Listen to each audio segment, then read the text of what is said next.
ছাত্র আন্দোলনে উত্তাল ঊনকোটি জেলার ফটিকরাই বিধানসভার মশাউলী গ্রাম। শিক্ষক বদলির প্রতিবাদে কাঞ্চনবাড়ি মশাউলী রাস্তা অবরোধ করে আন্দোলনে স্কুল পড়ুয়ারা। শিক্ষক বদলির আটকাতে একেবারে রাস্তায় নেমে প্ল্যাকার্ড হাতে আন্দোলনে নামে ছাত্রছাত্রীরা। জানা গেছে, মশাউলী গ্রামের নোয়াগাঁও উচ্চ বিদ্যালয়ের বিজ্ঞান বিষয়ের শিক্ষক রাহুল দেবনাথকে ফুলতলী উচ্চ বিদ্যালয়ে বদলির নির্দেশ জারি করে শিক্ষা দপ্তর। এই খবর বিদ্যালয়ের পড়ুয়াদের কোনো কানে পৌঁছতেই আপত্তি জানাতে শুরু করে ছাত্রছাত্রীরা। বুধবার সকালে শিক্ষকের বদলি রুখতে একেবারে রাস্তায় নামে আন্দোলন দেখায় ছাত্রছাত্রীরা।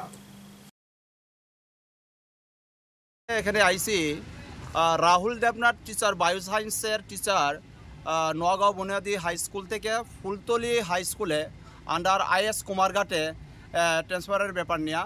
তো এখানে ছাত্রছাত্রী নোয়াগাঁও বুনিয়াদী হাই স্কুলের ছাত্রছাত্রীরা এখানে পথ অবরোধ করছে। তো সেখানে তাদের ডিমান্ড হচ্ছে যে রাহুল দেবনাথের যে আবার ফিরে আনা। তো BSc বায়ো। তো আজকে এই বাক্কা সকাল থেকে 4-5 ঘন্টা ধরে এখানে ছাত্রছাত্রীরা পথ অবরোধ করছে। তো এখানে আমি IS কুমারঘাট থেকে এসেছি। তো আমার নাম NR হালাম।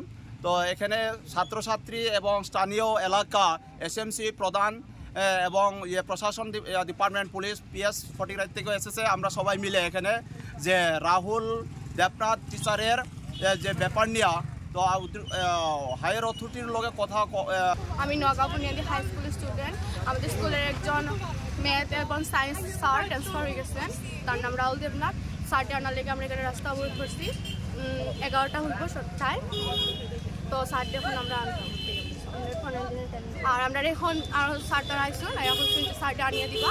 আর আমরা 15 দিনের টাইম দেওয়া, আর 15 দিন পরে না দিলে আমরা আবার